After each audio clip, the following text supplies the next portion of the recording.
Media Tribun News Channel mengabarkan bahwa dalam proses pemeriksaan dugaan pelanggaran hukum terkait laporan ijazah palsu, pihak Polri menyatakan bahwa Egy Sujana tidak memenuhi panggilan pemeriksaan atau mangkir dari agenda klarifikasi di Polda Metro Jaya. Untuk menelusuri kebenaran kabar tersebut, tim Kabarbes Official melakukan konfirmasi langsung melalui video call dengan Egy Sujana yang saat ini tengah berada di Malaysia. Dalam keterangannya, Egy memberikan penjelasan langsung mengenai kabar itu, serta menegaskan bahwa dirinya tidak menghindar dari proses hukum, melainkan mengikuti proses sesuai prosedur dan komunikasi resmi dari pihak kepolisian. Kabarbes Official Agusto Sulistyo melaporkan. Terkait dengan tuduhan Polda Metro.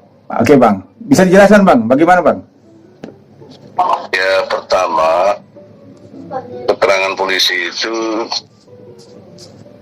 harus diralat karena pada tanggal 7 Juli bisa dicek ya di kepolisian Metro, Polda Metro, saya datang ketika dipanggil sebagai saksi, datang saya diperiksa yang lebih 2 jaman lah bersama Roy Suryo. Roy Suryo juga hadir. Saya diperiksa di sebelah kanan, di sebelah kiri gitu loh. Ya. Satu ruangan di unit 5 namanya. Ya. Polda Metro unit 5.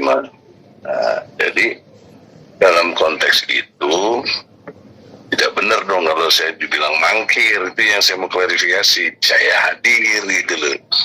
Ya. Bisa dicek.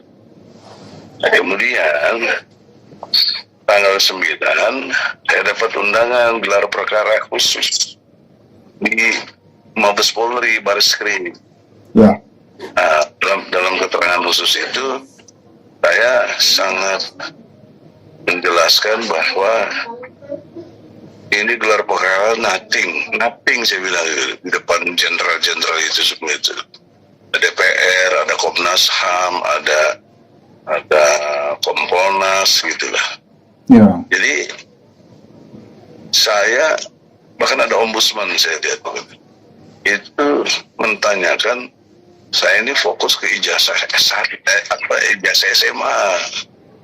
Saya nanya mana aslinya, nggak ada kan? Ya. Dan saya bawa bukti-bukti putusan pengadilan negeri dari Pengadilan Negeri Solo. Bisa dicek juga Pengadilan Negeri Solo bahwa sudah inkrah. Karena di PN dihukum 6 tahun, saya banding diturunin jadi 4 tahun. Kemudian di kasasi tetap 4 tahun, tapi berarti sudah inkrah gitu. Nah kalau sudah inkrah, confirm itu Jokowi nggak ada ijazahnya. Dengan 30 orang saksi kurang lebih. Boleh tanya ke Gus Nur, boleh tanya ke Bambang Tri yang saya bela waktu itu. Nah, maka ketika tidak bisa ditunjukkan, saya keluar aja karena ini nothing, ini nggak ada. Ngapain kalian bukti-bukti?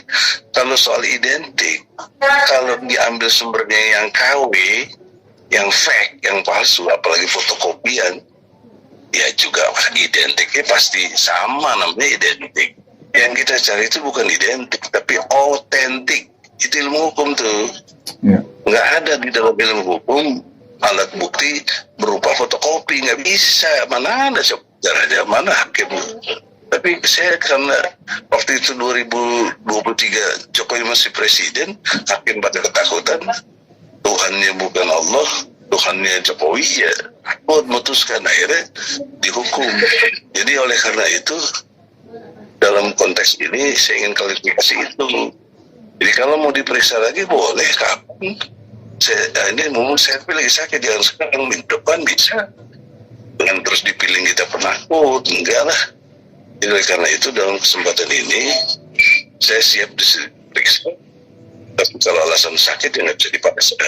Jadi oleh karena itu dalam kesempatan ini tolong klarifikasi secara publik dengan jelas bahwa saya tidak mangkir, saya pernah datang, bahkan pihak polisi ini yang tidak jujur sampai hari ini saya lihat Jokowi juga tidak jujur. Kenapa tidak pernah memperlihatkan ijazahnya?